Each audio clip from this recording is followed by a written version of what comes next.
Hello my fellow gamers and welcome once again to Paraphilosophy's video commentaries. Today I'm doing two battles versus one of my friends from YouTube who also did City Skylines videos, and that is how we met. He is using the nickname Eddy Bravo and I am of course Spector. We are going to play two battles on medium funds and this was the first battle.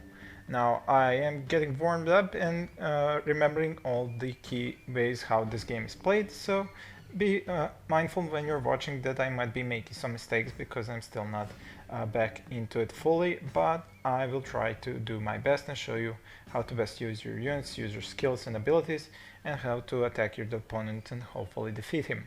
In this battle he's using one of the retainers, which is going to reduce the attack value of my sword units by 2, while I'm using a retainer that is going to allow me to debuff his morale when I use my general's rally ability. That is my second retainer on the list, and that is why it is boxed with a red color, because that shows that it has a negative effect now for the enemy. The map we are playing on has these beautiful 3 rivers, small streams maybe, not exactly rivers, and 3 key buildings. Now the archery dojo, the middle has the workshop, and the left side has the farmhouse. The workshops add defenses and armor bonuses. The archery dojo buffs your reload speed and the damage of your archers. You can resupply with arrows if you're close to it, while the farmhouse will increase the stamina and reduce the speed and increase the speed at which units travel. This time I'm using a formation where I'm trying to keep my general from getting back attacked by cavalry. I'm using a vetted Yariash, one of the units from the DLC. They are long Yariash, and they are kind of a stronger unit than the regular Ashigaru. Of course, I'm putting my bows into formation that is a bit more spread out, so if he has bows, they will be less damaged, and also I'm telling them to stick around and just shoot even if they get attacked by a melee unit. Now I'm going to use one of my light cavalry units to take over the farmhouse because I like that speed boost and the chance to reduce how much my units are getting tired, while I'm going to use the other one to go and sneakily go through this forest, then jump through the river and get into the next forest and try to surprise my enemy if he forgets about that unit. I am also going to use an Aginata spear unit, even though they have very low morale and unit count and soldier count per unit, onto the left side so that I can keep the farmhouse from getting taken away from me by his cavalry. Now we are ready and we can start. I put my general also in formation 1, in group 1 in the formation. This time, even though he's on horseback, now there is a slight problem. If you put a horse unit, a unit that is on a horse, and it's in a group with infantry, there is a speed difference. And now you can see that my general is going ahead of my infantry. That is not something you want, and I have to keep an eye on that. The other solution is to not have the general in that group, but then you get the problem where he's going to be left behind if you're not paying attention. So in both cases you actually have to pay attention. Now I could dismount the general, I have him on walking speed, but I kind of like being able to move my general depending on the enemy's matchlocks if he has any. Now in this battle my enemy does not have matchlocks, but he does have some good cavalry and some archers that are going to create problems for me. Now here's where my attention kind of dropped a little bit. I failed to notice that one of his cavalry units is actually a unit that can fire guns from horseback. It's a DLC unit and I am not familiar with matchlocks. As you know, I prefer not to use matchlocks at all, so that is why I failed to notice that that is actually a gun unit and not a melee unit. It's going to show you're going to see why that was a big problem for me later on, because I failed to notice that. Now we are playing some hide and seek with cavalry. He's moving his forward, I'm moving my forward. It's only a matter of time before we engage each other. Now I'm trying to shoot his units with my whistling arrow. I did that previously. Now I'm using the fire arrows to try and whittle down his units. You can see here that I managed to get whistling arrows on his Daiku samurai, which are going to reduce his reload speed. Now over here on the right, on this flank, he's keeping away from my Naginatas here and trying to prevent me from capturing the farmhouse. I did, however, already get the workshop, so I'm now feeling a little bit more like attacking now that I have the extra armor and the extra defense. While on the left flank, I'm hoping he's not going to micro his light cav and I'm going to be able to attack it. Now you see here, I made a mistake and left my archers unattended, and now my enemy is going to use that opportunity to get close and attack them with his cavalry, and he's going to get a beautiful charge and then he's going to shoot them. That is something I had not expected. I expected him to engage his cavalry into my units and buy me enough time to engage him with my own, but he actually shot at my units, and that is why I lost half of these samurai archers. That was my mistake. Now up there you can see a melee that's ensuing between two cavalry units. I brought in my katana cav as well, which was actually not the best idea because he did have a spear cavalry. Now you can see I'm getting shot at again, and I'm dropping with my morale very quickly because, as you can imagine, if actually that wasn't a katana cavalry, my bad, that was the light cavalry, which of course has low morale and can easily rout. The only reason it didn't was because he backed off. Now I kept chasing after his cavalry with my own and even let them engage because I was trying to see if he would bunch up his lines there with infantry, but you can see that his lines held in formation, so that did not achieve the desired result, and then I started moving back with my cavalry. Now the only problem is they failed to disengage and were surrounded. Now I'm going to use my enemy's attention, which is now onto my main force, which is moving against him, and he's moving his, to try and attack him with my cavalry that I went through the forest with, and you can see that it worked, and I was able to use my veteran light cavalry to attack his horse gunners, or whichever name they actually have. So now you can see that I'm moving my entire infantry formation into attack, and he's waiting for me on the other side of the river. Now I do have the farmhouse and the speed increase, so I'm not worried about the debuff from my units going downhill and then uphill, but this is a better strategic formation and placement of his units, so I kind of failed to notice that I was just making it more difficult for myself. Now I'm popping the Inspire on one of my units, the Rally ability from the general, and then I will later on use Stand and Fight. Now I tried to spread out my infantry to get as much of them forward as I could, but you see, I totally forgot to attack with my monk hero. And now I'm trying to get through here with my Naginatas, but because they're so slow, they will just get engaged in the melee between the two units. That was an awesome chance to get my unit through, but my enemy saw the opportunity that I was taking, and he sent his katana infantry to fill that gap, so I failed there. Now my enemy is getting closer with his general while bringing up his units, while I'm trying to get my Yari unit to go through another hole that I spotted in his formation. Now he is using that opportunity to get his cavalry that can still shoot at my general over on my left wing, which is why I'm using what's left of my light cav to attack them. Through here I'm trying to push my infantry through that hole and try to attack his general, while my general is getting very low on his manpower because he has been continuously targeted by his archers, his Daiku samurai, which have the increased range like the monks and increased reload speed, and you can see that my general is close to routing. And only now do I remember my monk unit, which is supposed to drop Warcry and debuff the morale of enemy units, but now it's too late. I'm just trying to survive here and try to keep my units fighting while trying to watch my back, but you see he has two units of cavalry. One was the melee and the other one is the cavalry that can shoot, which is now the one that's gonna keep shooting me from behind. And I used my archers in melee mode to try and destroy it, but it failed. But on the other hand, he had the morale debuff for fighting in a melee battle, and then his cavalry disengaged. I was very lucky it routed. Now you can see I managed to kill a lot of his units, some even are trying to rout. But I have a problem with a lot of my units being dead and close to routing.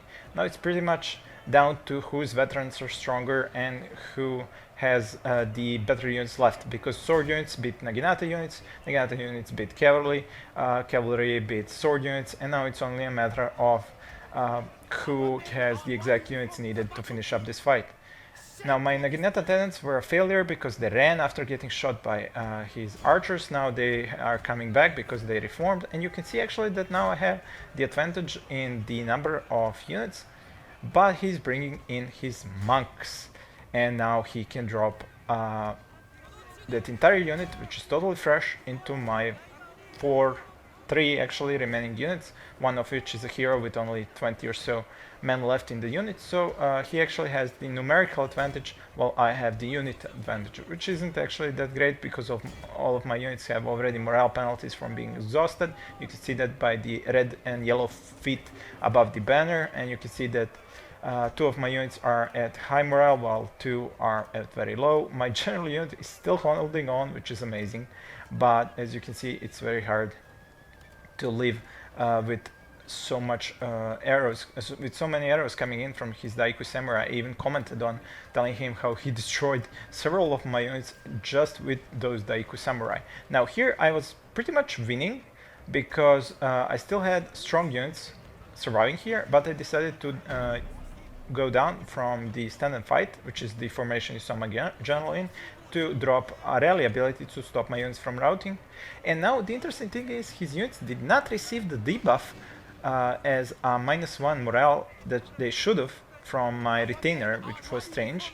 I guess it only works the first time or something like that. And you see he's now using his Daiku Samurai in a melee attack to attack me from behind, and now he's going to do a maximum morale penalty, and you can see how the morale on my units is currently dropping. Now they're wavering and soon they will rout. You saw it was green, yellow, now it's red, and now they are gone. So that's the move that wins the fight. GG, and that's everything that I can say about this battle. My opponent was very skillful and I used his units better. Our men are running from the battlefield! A shameful display! Now let us go into the battle number 2. It's a different map, but still the same funds, so a medium battle. In the middle we have the archery dojo, on the right side we have the sword dojo, and on the left side we have the shrine. Now I do not like this map because of the way it gives you a random shrine closer, a random key building closer to you. In this case the shrine was closer to me, but the sword dojo was closer to my enemy. Now I get a free upgrade for my morale from the shrine, while he's gonna get a free upgrade for his sword units from the sword dojo if he chooses to take it. The middle of the archery dojo doesn't really help that much in a battle. The shrine is probably the top building, followed by the workshop and the sword dojo. Now I'm choosing to put my bow samurai in the front. They have the whistling arrows, so I'm hoping to, if the enemy brings the same samurai archers he had in the previous battle, the Daiku Samurai, I'm hoping to reduce his reload speed by sending whistling arrows over his archers. Now in the middle I have my monks, on the flanks I have the no-dachi samurai, and in the middle my Naginata samurai. On the flank I am placing my cavalry, in the front I have light cavalry, behind them I have the fire cav, and behind my units I'm placing the katana cavalry because they are kinda best at just attacking infantry units rather than fighting a cavalry battle. I'm planning to use my light cav to take over the shrine as fast as I can while following with my entire army. Now we are going to start this battle, and you can see that my enemy saw that the best building is probably the shrine and he chose to go for it too. But you can see that I am kind of closer to it. Then again, if you look at the map, it doesn't really look like I am that closer, but yeah, if he went for the sword dojo, he would have been much closer to it than I would, but at the shrine we're kinda in the middle. Although I can get there faster because for some reason he chose not to go for it. Maybe he saw that I was going for it and decided not to have a battle next to a key building. For whatever reason he chose to go into the middle, and I chose to send my infantry units there as well while keeping my cavalry in the back, which I kind of forgot to micro. My mistake there. Now I'm sending my Naginata tenants to take over the sword dojo just for the kick of it, because it could increase the damage of my no-dachi samurai, while would give him something to think about if he wants to go there and take it, and would increase the needed micro for him. Now I'm running forward to try and reduce the amount of time that he can shoot at me with his Daiku Samurai, and I'm using the whistling arrows now. Now the key with them is to shoot at a unit behind the actual enemy unit in order to get the whistling arrows on as many units as you can. Now you saw he used again his cavalry that has the ability to fire from horse to scare off the horses on my light cavalry. Now that's not too big of an issue, but still it's a problem. And then we started fighting with our cavalry units there at the shrine. Now the problem was that I engaged with my katana cavalry, which was the closer one, and it's gonna get murdered by the fire cav that he has. Now I engaged also with my light cavalry, which dismounted has still the bonus against cavalry, although that fire cav is much stronger, and you can see that he's now pulling back because he saw that I was using my fire cav to chase after his archers. Now I have wasted a lot of his time and he was unable to fire at me while I was closing in. Now I did scare off some of his units, but the archers were actually behind. So now I did get the whistling arrows finally on his units, and I can see that the Daiku samurai are also under the effect of the whistling arrows, so they should have a reduced reload time, which means now is the perfect opportunity for me to attack. Now I engaged fire cav versus fire cav, and I had more units, more soldiers in that units, more horsemen, but the problem was that I actually didn't get the charge bonus, and when you fight cavalry 1 versus 1, whichever one gets the charge bonus is gonna kill more of the enemy units.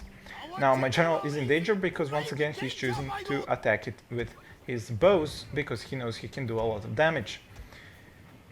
Now the problem was that I also had whistling arrows on my own units and they were caught in the downpour, and that's a problem. Now this time I am getting the bonsai ability onto his units, and you can see that he even charged with his cavalry, maybe thinking that he could get through, or maybe it was just a micro mistake, but in any event I got a very nice charge into his cavalry with my naginatas. You can see that I took over both the sword dojo and the shrine, which are going to give me good buffs for this battle. You can see the cavalry in the middle already wavering. Now I'm using the warcry ability on my monk. You can see the white little icon onto the enemy's banners, which means that when I used my rally ability on my general, it gave them a morale debuff. And as you can see, my samurai are going through his formation, and each unit that has the idea that the enemy is behind them has a massive morale damage to them. And you can see one unit just broke on the left. He is going to try and attack me from behind, but it is too late because he already lost a flank, which means I can just keep going and attacking his flanks.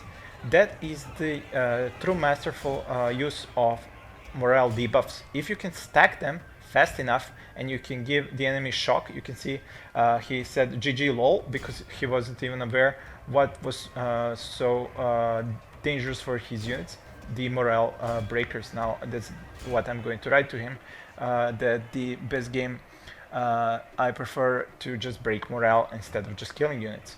And that's what happened here. I broke his middle. Now he close to has no units to fight me. He's going to do a last ditch charge with his katanas, but I have a huge unit superiority and numerical superiority, and there's nothing he can do. His Daiku samurai are gonna get engaged up there, and the katana unit is isolated and all alone. So that is actually how you win battles. You don't really need to kill your opponent, you just have to break them. And you can see most of his units are just deciding to run because if they have no backup, they are outnumbered. A glorious victory will be yours. Oh, okay, now I wrote about breaking morale. Previously I wrote about how I forgot my monks last time and didn't use their warcry ability, which I did now, and compounded the negative effect on his morale. And that was it, the end of this battle. Thank you all for watching, and please stay tuned on my channel for more.